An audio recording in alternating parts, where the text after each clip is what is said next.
Hey guys, I'm Dov, and today I'm back with more Total War Warhammer 2 multiplayer action. One of my favorite changes from the last update was the cost reduction to Minotaurs. And yeah, the shielded variant I was a huge fan of already. They're the only shielded monstrous infantry in the game with a very good 55% missile block chance, a bit of extra armor and melee defense over the other variants of Minotaurs. So in my opinion, they're the most cost effective because they will last the longest. Also got two Gorbles to support them. We're going to be up against the Dark Elves. Of course, one of these shielded Minos has to be Butchers of Kalkengard. Malagor are going to be leading the way just with some AoE damage spells. Got two Ungor Raiders, Gore Herds, and the Blackhorns Ravagers with four Ungor Spearman Herd with the Regiment of Renown, of course. For the Dark Elves, looks like a Beastmaster, so coming to tame the beasts here with a beast of his own, the Chill of Sontar. He's also got a Bloodrack Shrine, some Dread Spears, Sisters of Slaughter, a couple of Black Arc Corsair Handbows, and the Sisters of Singing Doom. A solid build overall. We're gonna just start pushing forward here and, yeah, basically try and mirror wherever he goes with these large single entities with my Minobus. And here comes the main engagement. The Ungor Raider fire very cost effectively coming in, hopefully doing some good damage to those Sisters of Slaughter. Likewise, we're going to obviously not go at the Dread Spears, instead just go straight at those Sisters of Slaughter, and a really nice explosion as well. Going to do some great shock damage. Looks like going after the Bloodrack Shrine, actually. Very good target, obviously. Beastmen can struggle sometimes with large armored single entities. That being said, with the cost reduction to shielded Minotaurs, I think a critical mass of Minotaurs like this can definitely work a lot better. Terror kicking hold in some of my units at this point. Ungor is not really surprising, they're getting routed off there, but the Raiders are able to continue providing fire here. A very nice Penumbral Pendulum, and Brace Scream from me. Sort of trading magic back and forth, but that Pendulum just netted some really nice kills there, up to 70 kills on that Shadow Sorceress. Thankfully for me, this center line engagement is going very, very well. We are just wrecking this Bloodrack Shrine and not really taking a whole lot of damage on these Minotaurs in return. That's why I prefer the shielded variant. Again, the missile block chance, the extra melee defense, it really makes a huge difference in the survivability. And for a unit that has the damage potential of Minotaurs, you definitely want that survivability. And oh man, a couple of them just getting ping-ponged from the Chill of Sontar right off of the Bloodrack Shrine. That was hilarious. They're alright though, they're still fighting pretty good. Got the Ungor Raiders continuing to pour in fire on the Chill, and it is just taking a pounding. Already got quite a bit of healing, but a nice little Brace Scream there, keeping all of our troops fresh. If we look, all of my troops are actually fresh or active. Most of his looks like probably are still as well. We're relatively early on in the battle, but like the Winded from the Scream tank you can see here. And yes, I know it's not a Scream attack, it's a gaze, but you just listen to her when she does it, and trust me, you'll understand why I call it a Scream tank. But another really nice Pendulum in the back, a little bit late. Probably needed to try and clean up those Ungor Raiders a lot sooner, because the Chill of Sontar has actually been routed here without getting to its healing cap, which is really rough. If you can get that back from route, that'll be okay, but this Minobus is mostly unopposed. One of the units, Butchers of Kalkengard, actually, surprisingly, taking the most damage here, and the other units are getting relatively low, but still most of the models are online. And so just this critical mass, this herd, if you will, absolute herd of angry bulls, is going to come in and just rush everything down. Yeah, the Sisters of Slaughter, anything else that tries to come in here to contest, going to have a pretty bad time in general, maybe if he got all the spears in here.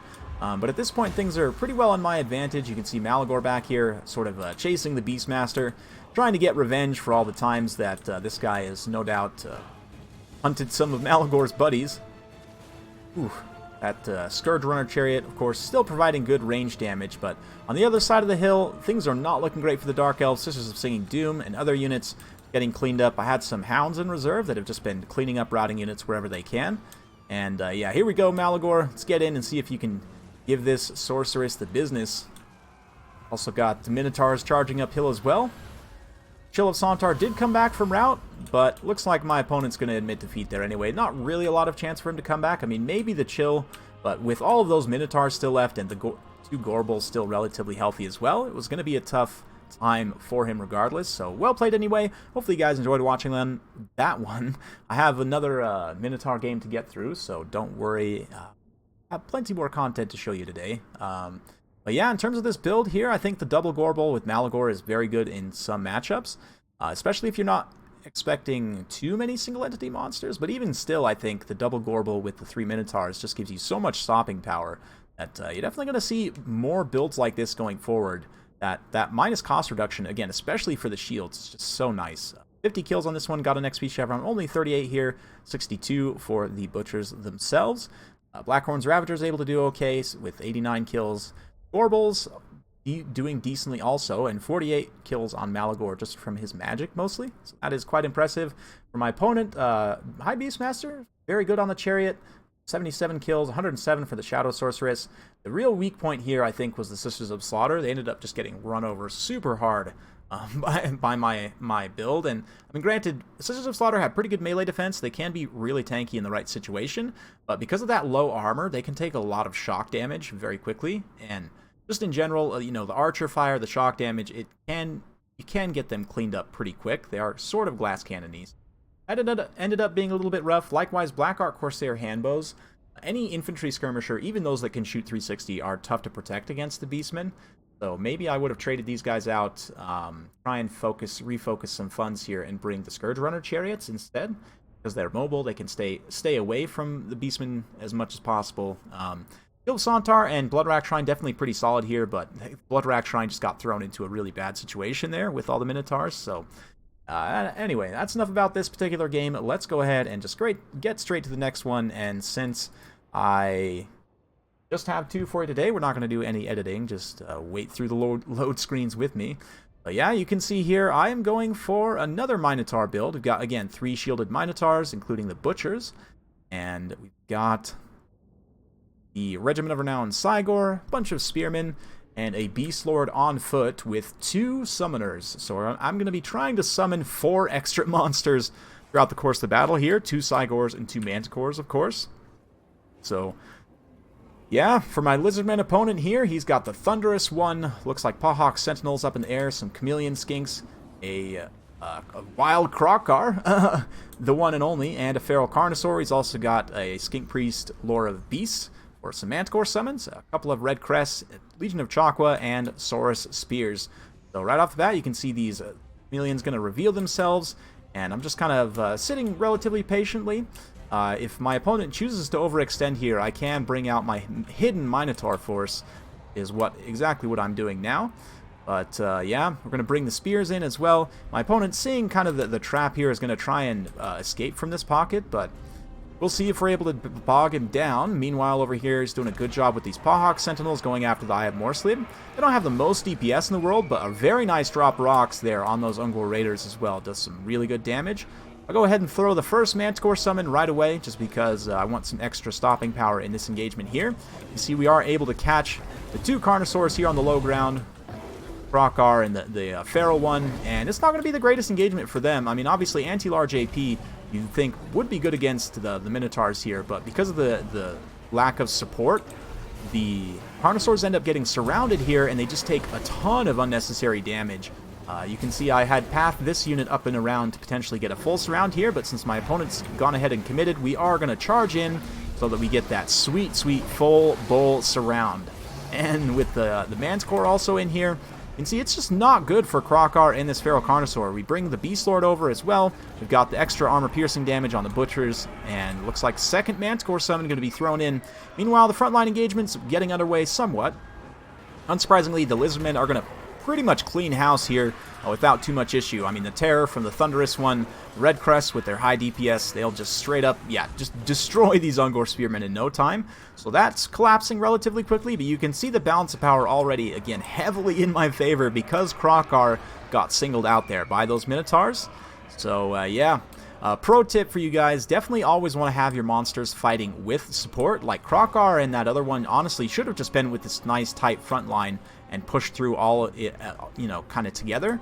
Another Manticore summon going to be thrown up, coming after my 2 summoners here, and the Skink Priest is likewise fighting some Poison Warhounds here. Krokar is going to go over and give some support in just a minute, but it looks like Horn of the First Beast still active. We are going to get the extra charge bonus from that as we move in here on these Red Crests. Likewise, another Cygor being summoned up, so we've done both of the Manticores. Now here comes the Cygor, and he is going to go after this enemy Manticore. Let's turn around and go right into melee. The 2 Bray Shamans as well, going to be getting some nice rear attacks here. So with the 3 of them, we should be able to deal with that Feral Manticore pretty effectively. The Ungor Spearman Herd taking some pretty significant damage here, and likewise, I have Morsleep getting ground down by the Legion of Chakwa and Chameleon Skinks, but things are looking pretty good for me. Keep in mind, though, that the balance of power is pretty heavily falsely inflated. My second Summoned Manticore just dropped down there, but of course the Cygor does count quite a bit towards that balance of power. It is probably slightly in my favor at this point, but I have Morsleep continuing to take damage. It's kind of bad. The Minotaurs, though, are basically untouched here. These 3 units of Minotaurs, and again, that's the difference that melee defense makes, right? I mean, 48 melee defense on these guys, 47, just so good in general. 62, of course, or sorry, yeah, 57 for the Butchers of Kalkengard there.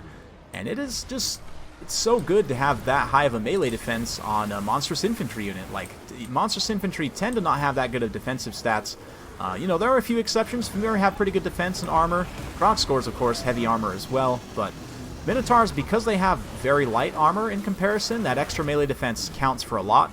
And, of course, they do get extra armor as well. And as I mentioned, the only shielded Monstrous Infantry currently in the game, although that will, of course, be changing when Ogre Kingdoms comes out with Game 3. But for the time being, this is what we've got. And they are brutal, just absolutely destroying Legion of Chakwa here. This center pocket just not able to sustain, and the Thunderous one, although it had been very healthy up until this point, you can see gets singled out here by the regrouped Eye of Morsleep. The Minotaur bus also gets in here, and that massive weapon damage just does so much. And just to finish things off here, because why not, let's pull up the second Cygor summon, and that's it. I proved it. It is possible to summon 4 single entities with the Beastmen.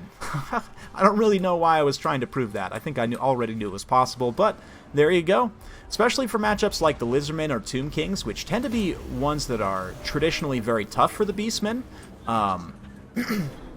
Taking this Minotaur bus strategy, I think, is going to be an effective way going forward, certainly. Both these Minotaurs started out with 1 XP chevron, but managed to gain a second through the course of the battle. Eye of Morsleep we don't get to see because it's an ROR, obviously, but probably did some very effective damage. 58 kills on the Destroyers of Trackwall, not too bad. And the Hounds kind of got run over a little bit there. Beastlord didn't do too much besides supporting, but that's kind of what he's here for anyway, to be honest. Yeah, for my opponent, this build was decent overall. I think I have a few critiques of it. Number one thing is against Beastmen, I would I would cut these 2 Chameleons and just go with 3 Pterodon Riders.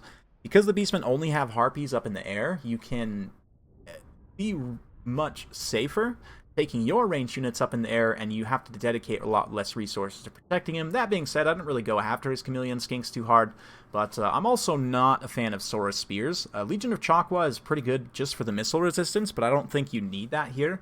I think you would just cut these guys and go with a much wider line. Maybe you take a few more Red Crests, because you can see they did very, very good here.